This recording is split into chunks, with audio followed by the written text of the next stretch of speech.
రైతాంగానికి నమస్సులతో ప్రతిభా బయోటెక్ కోకోలి సమర్పించు మట్టి మనిషి కార్యక్రమానికి స్వాగతం. ముందుగా కార్యక్రమంలోని ముఖ్యాంశాలు. చిక్కుడు తోటల్లో మారుకా మచ్చల పురుగు బెడద నివారణకు శాస్త్రవేత్తల సూచనలు. ఉత్తమ పంటల సాగు చేస్తున్న స్నేహితులు పంట దిగుబడులను సొంతంగా మార్కెట్ చేస్తూ అధిక లాభాలు పొందుతున్న రైతులు. కర్బూజలో అంతర పంటగా పప్పాయ సాగు, పంట వెనక పంట దిగుబడి పొందుతున్న అనంత రైతు. కందిలో మారుకా మచ్చల పురుగుల ఉధృతి నివారణకు చేపట్టాల్సిన జాగ్రత్తలు.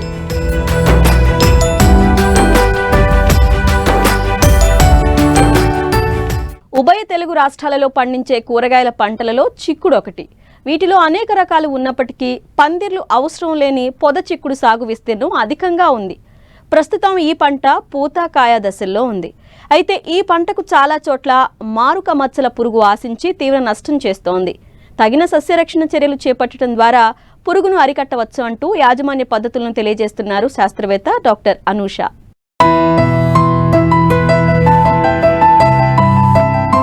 చిక్కుడుకు మార్కెట్లో మంచి డిమాండ్ ఉంది. పాదు జాతి చిక్కుడును సాగు చేయాలంటే ఖర్చు అధికం, పైగా పంట కాలం కూడా ఎక్కువ.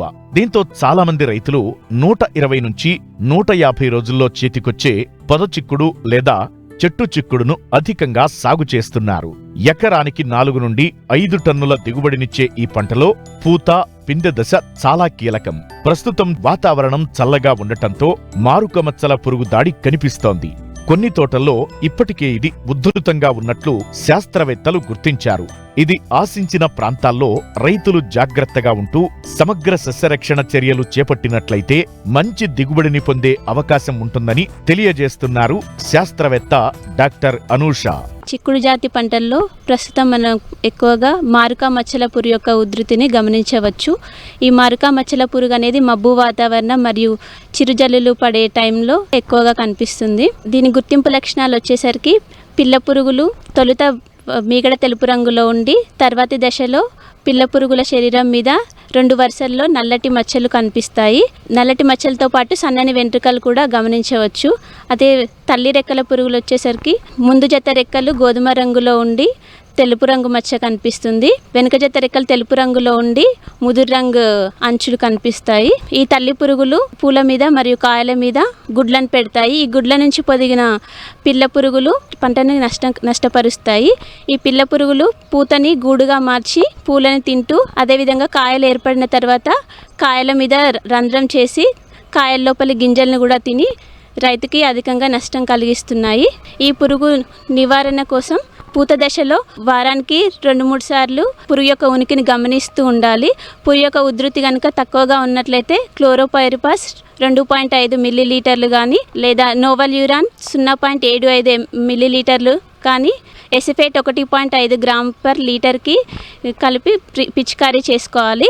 ఒకవేళ పురుగు ఉధృతి కనుక ఎక్కువగా ఉన్నట్లయితే స్పైనోసైడ్ 0.3 మిల్లీలీటర్ పర్ లీటర్కి కానీ లేదా ఫ్లూబెండియమైడ్ ఫేమ్ అనే మందు 0.3 మిల్లీలీటర్ పర్ లీటర్ కానీ లేదా లాంబ్డా సైహాలెత్రిన్ 1 మిల్లీలీటర్తో డైక్లోరోవాస్ నువాన్ అనే మందుని 1 మిల్లీలీటర్ కలిపి పిచికారీ చేసుకున్నట్లయితే ఈ పురుగు యొక్క ఉధృతిని తగ్గించుకోవచ్చు. పూత మరియు కాయ దశల్లో ఆశిస్తుంది కాబట్టి ఒకవేళ పంటలో కాయలు కనుక ఉన్నట్లయితే పిచికారీ చేసిన వారం రోజుల వరకు కాయల్ని కోయరాదు. రైతులు పురుగు మందుల పిచికారీని ఉదయం, సాయంత్రం వేళల్లో చేపడితే ఈ పురుగును సమర్థంగా అరికట్టవచ్చు. మందు పిచికారీ చేసిన వారం రోజుల వరకు చిక్కుడును కోయరాదు. పురుగు ఆశించిన కాయలను వేరుపరిచి నాణ్యమైన కాయలను మార్కెట్ చేసుకోవడం ద్వారా మంచి ధరను పొందేందుకు వీలుంటుంది.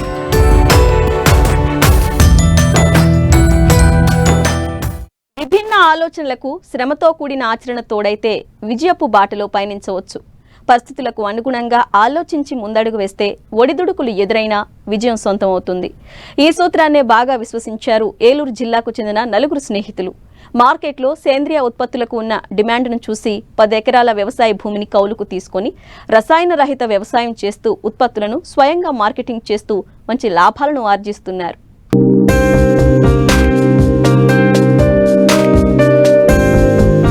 రసాయనిక ఎరువులు ఉపయోగించి పండించిన పంటలను తిని విసిగిపోయారు ప్రజలు.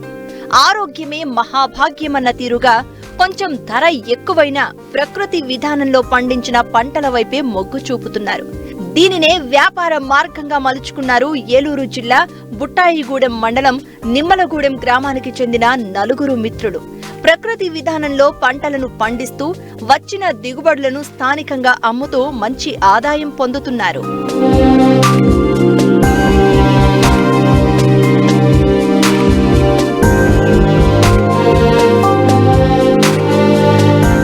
ఇదిగో ఇక్కడ కనిపిస్తున్న ఈ వ్యవసాయ క్షేత్రం చూడండి. మొత్తం 10 ఎకరాలు. ఇందులో పండ్ల తోటలైన జామ, అరటి, బొప్పాయి పండిస్తున్నారు. వీటితో పాటు కూరగాయలైన మునగ, వంగ, టమాటా, బీర, చిక్కుడు, బెండ లాంటి పంటలను పండిస్తున్నారు రైతులు.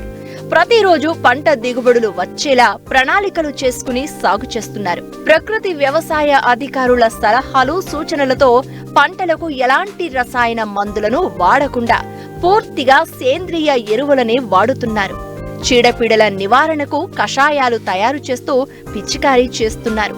పంటలకు డ్రిప్ ఏర్పాటు చేసి నీటి తడులు అందిస్తున్నారు. వచ్చిన దిగుబడులను స్థానికంగానే ఒక అవుట్లెట్ ఏర్పాటు చేసి అమ్ముతూ అధిక లాభాలను ఆర్జిస్తున్నారు.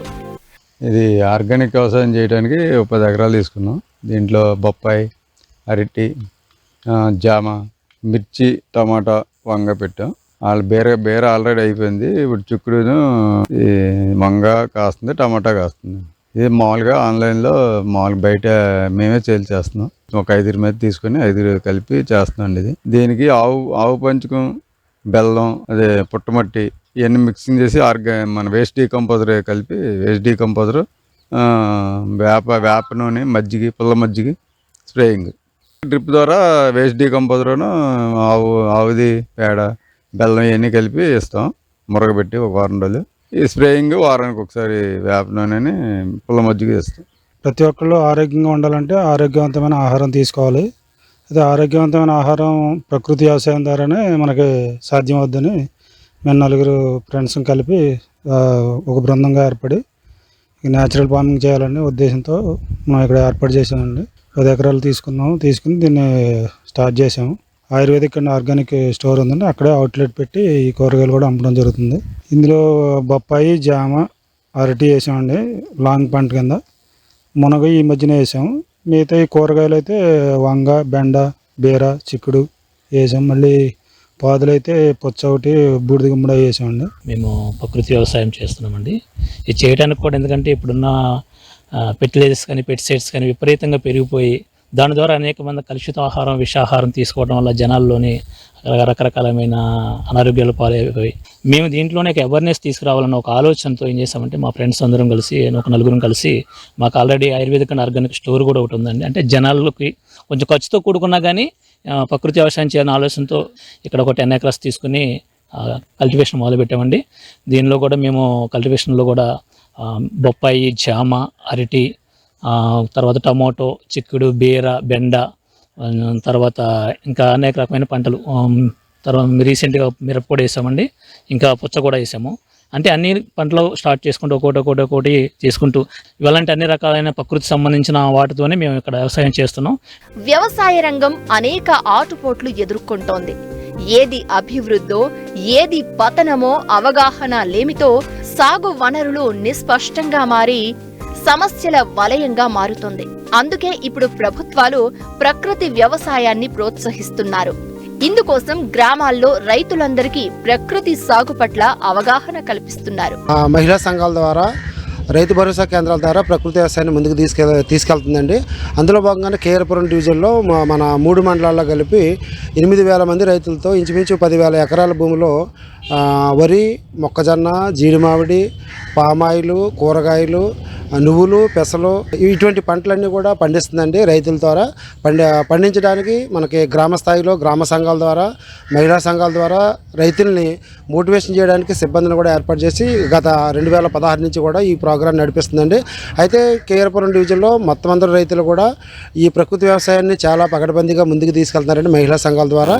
ఈ తీసుకెళ్లడం ద్వారా ప్రతి గ్రామ సంఘంలో కూడా ఒక NPM షాప్ అని పెట్టి రైతులు బయటికి వెళ్ళి కెమికల్స్ కొనుక్కోకుండా గ్రామ స్థాయిలోనే ఆవు మూత్రము, ఆవు పేడ ద్వారా, తర్వాత ఈ జీవామృతాన్ని కానీ ఘనజీవామృతం కానీ తయారు చేసుకొని వారికి వారే స్వయంగా ఈ ఇన్పుట్ని తయారు చేసుకొని ఉపయోగించుకోవడం వల్ల వాళ్ళకి ఖర్చులు తగ్గి ఆదాయం పెరుగుతుందండి.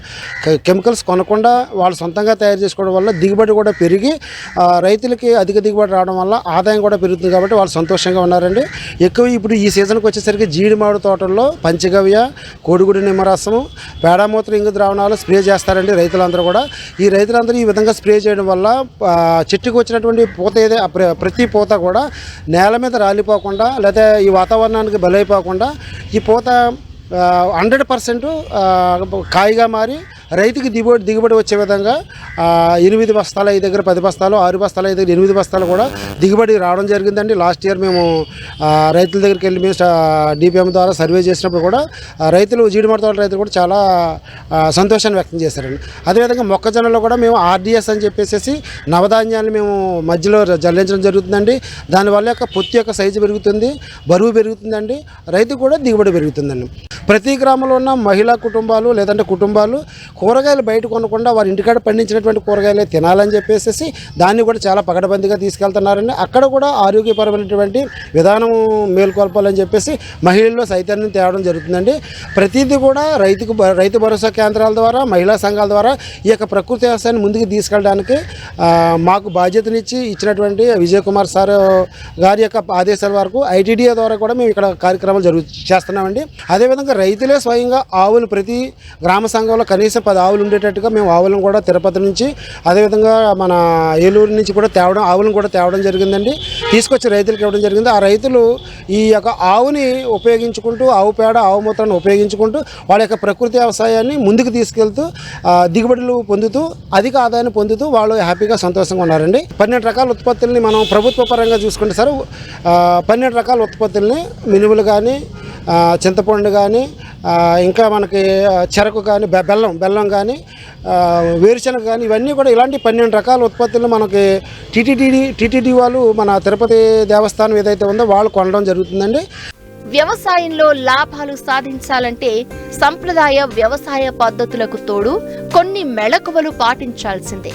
అదే చేసి చూపిస్తున్నారు ఈ నలుగురు రైతు మిత్రులు.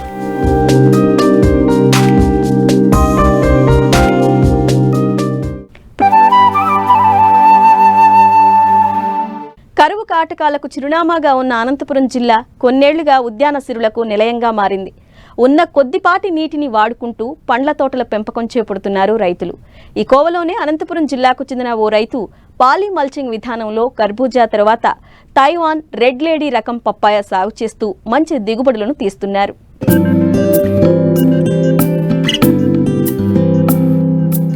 యాపిల్, కివీ లాంటి 4-5 పంటలు మినహాయిస్తే అన్ని రకాల పండ్ల తోటలు, పూలు, కూరగాయలు, ఔషధ సుగంధ పంటలు పండిస్తూ రాష్ట్రంలోనే అగ్రగామిగా నిలుస్తున్నారు అనంతపురం జిల్లా రైతులు. అంతేకాదు ఆధునిక టెక్నాలజీని వాడుతూ నాణ్యమైన దిగుబడులను తీస్తున్నారు. ఇక్కడి నుండి ఇతర దేశాలకు సైతం పండ్లు ఎగుమతి అవుతుండడంతో రైతులకు మంచి ఆదాయం వస్తోంది. ఇలా ఆదాయం పొందుతున్న రైతుల్లో కణేకల్ మండలం గోపులాపురం గ్రామానికి చెందిన రైతు బసవరాజు ఒకరు.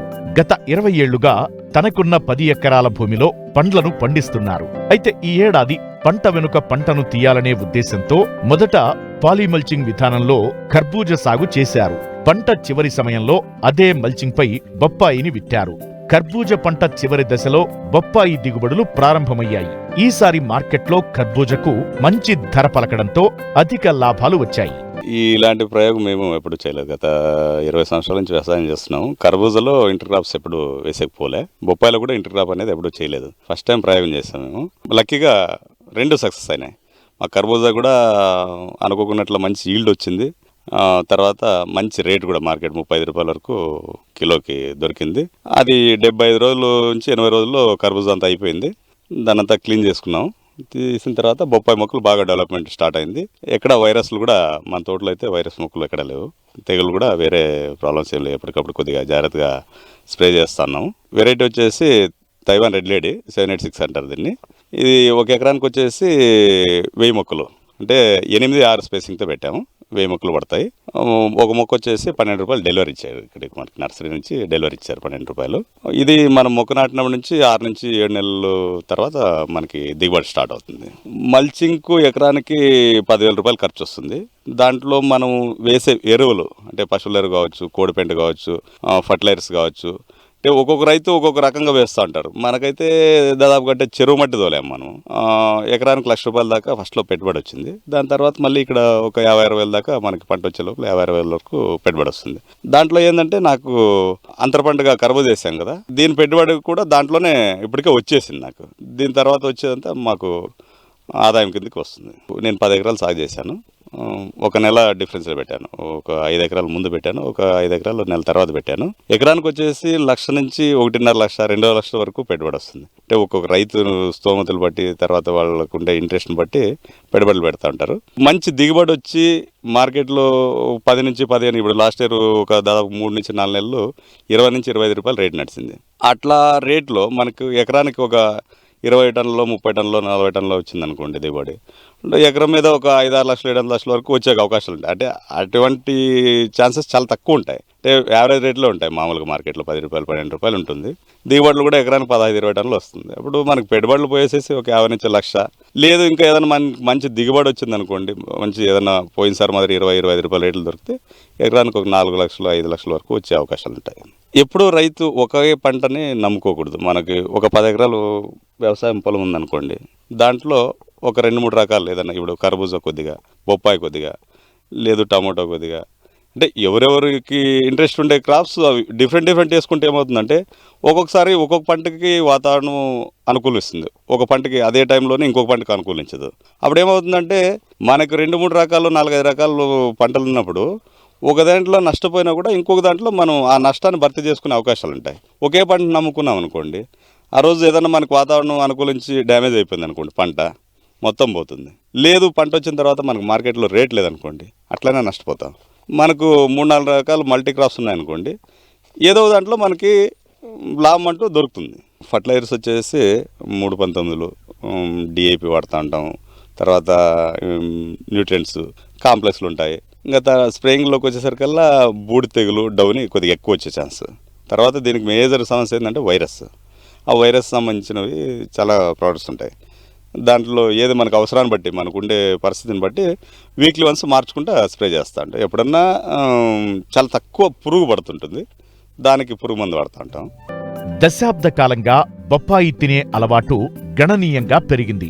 డయాబెటిక్ పేషెంట్లు కూడా బొప్పాయి తినవచ్చని డాక్టర్లు సూచిస్తుండటంతో దీని వినియోగం మరింత పెరుగుతోంది. దీంతో తెలుగు రాష్ట్రాల్లోని చాలా మంది రైతులు ఆధునిక విధానంలో బొప్పాయి సాగు చేపట్టి గణనీయంగా లాభాలు గడిస్తున్నారు.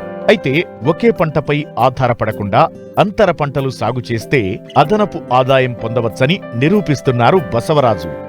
ఈ రైతులాగే తోటి రైతులు కూడా పంట వెనుక పంట దిగుబడులను తీసే విధంగా సాగును చేపడితే ఆర్థికంగా నిలదొక్కుంటారు.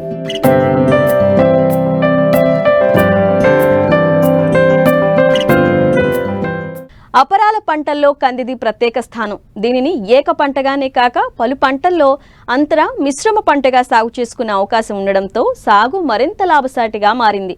దీనికి తోడు గత కొంతకాలంగా కలిసొచ్చిన మార్కెట్ ధరలు రైతులకు మరింత ప్రోత్సాహాన్నిస్తున్నాయి. ప్రస్తుతం రబీ కంది పూతా పిందె దశలో ఉంది. ఈ దశలో మారుకా మచ్చల పురుగు ఆశించి నష్టపరుస్తోంది. ఈ పురుగు నివారణకు పాటించాల్సిన సస్యరక్షణ గురించి తెలియజేస్తున్నారు ప్రధాన శాస్త్రవేత్త డాక్టర్ హేమంత్ కుమార్.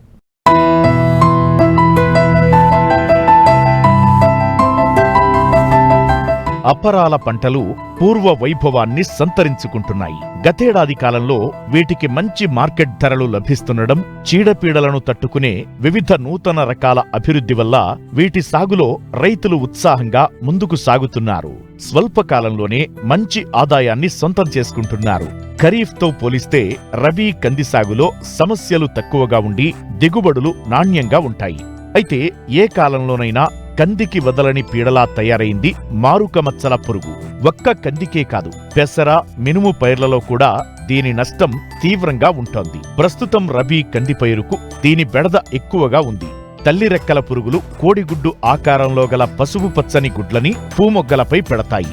గుడ్ల నుంచి వెలువడిన లార్వాలు ఆకులను, పువ్వులను, కాయలను కలిపి గుళ్ళుగా చేసి మొగ్గలని, పిందెలని, కాయలని తొలిచి తింటాయి. దీంతో తీవ్రంగా పంట నష్టం వాటిల్లే ప్రమాదముంది. మారుకమచ్చల పురుగు ఉధృతిని గమనించినట్లయితే వెంటనే నివారణ చర్యలను చేపట్టాలని తెలియజేస్తున్నారు ప్రధాన శాస్త్రవేత్త డాక్టర్ హేమంత్ కుమార్. ముఖ్యంగా మనం మొదటి దశగా చూసుకున్నట్టయితే ఇప్పుడు పూత ఎప్పుడైతే ఉంటుందో ఆ పరిస్థితుల్లో 5% వేప గింజల కషాయం కానీ 5 మిల్లీలీటర్లు వేప నూనె కన్నా పిచికారీ చేసుకున్నట్టయితే ఈ యొక్క మరుకామచ్చల పురుగుకు సంబంధించినటువంటి తల్లి రెక్కల పురుగులన్నీ కూడా ఈ యొక్క కంది మీద వాలకుండా తద్వారా గుడ్లు పెట్టేదానికి అవకాశం లేకుండా ఉంటుంది. కాబట్టి నష్టాల బారి నుంచి అధిగమించేదానికి అవకాశం ఉంటుంది. అలా కాకుండా ఎక్కడైతే తొలి దశలో కనుక ఆశించిందో ఇలాంటి పరిస్థితులు కనుక చూసుకున్నట్టయితే ఈ గూళ్ళల్లో పురుగు ఉంటుంది కాబట్టి ఓదరకు సంబంధించినటువంటి మందు వాడుకున్నట్టయితే చాలా వరకు కంట్రోల్ అయ్యేదానికి అవకాశం ఉంటుంది. కాబట్టి ఇలాంటి పరిస్థితుల్లో క్లోరిపైరిఫాస్ 2.5 మిల్లీలీటర్లు, దాంతోపాటు డైక్లోరోఫాస్ 1 మిల్లీలీటరు లీటర్ నీటికి కలిపి కానీ, లేకపోయినట్టయితే నొవాలిరాన్ అనేటైతే 0.75 మిల్లీలీటర్లు, దాంతోపాటు 1 మిల్లీలీటర్ డైక్లోరోఫాస్ కలిపి కనుక లీటర్ నీటికి కలిపి కనుక పిచికారీ చేసుకున్నట్టయితే తొలి దశలో వచ్చినటువంటి ఈ మరుకామచ్చల పురుగుకు సంబంధించినటువంటి పురుగుల్ని సమర్థవంతంగా అరికట్టేదానికి అవకాశం ఉంటుంది. దాంతోపాటు కానీ చూసుకున్నట్టయితే ఒకవేళ ఈ యొక్క మరుకామచ్చల పురుగు యొక్క ఉధృతి ఎక్కువగా ఉన్నట్టయితే ముఖ్యంగా మనకు మార్కెట్లో దొరికేటువంటి స్పైనోసాడ్ అయినట్టయితే 0.3 మిల్లీలీటర్లు, లేదా ఎమామెక్టిన్ బెంజోయేట్ అయినట్టయితే 0.4 గ్రాములు, క్లోరంట్రిన్ఫోల్ అయినట్టయితే 0.3 మిల్లీలీటర్లు, లేదా ఫ్లూబెండిమైడ్ అయినట్టయితే 0.2 మిల్లీలీటర్లు లీటర్ నీటి కలిపి మందులను మార్చి వారం 10 రోజుల వ్యవధిలో 2 సార్లు కనుక పిచికారీ చేసుకున్నట్టయితే ఈ పురుగును సమర్థవంతంగా అరికట్టి తద్వారా ప్రస్తుతం ఉన్నటువంటి రబీ కంది నుంచి మంచి దిగుబడి సాధించేదానికి అవకాశం ఉంటుంది. మరిన్ని ఆసక్తికరమైన విశేషాలతో ప్రతిభా బయోటెక్ కోకోలి సమర్పించు మట్టి మనిషి కార్యక్రమంలో మళ్ళీ కలుసుకుందాం. అంతవరకు సెలవు. నమస్కారం.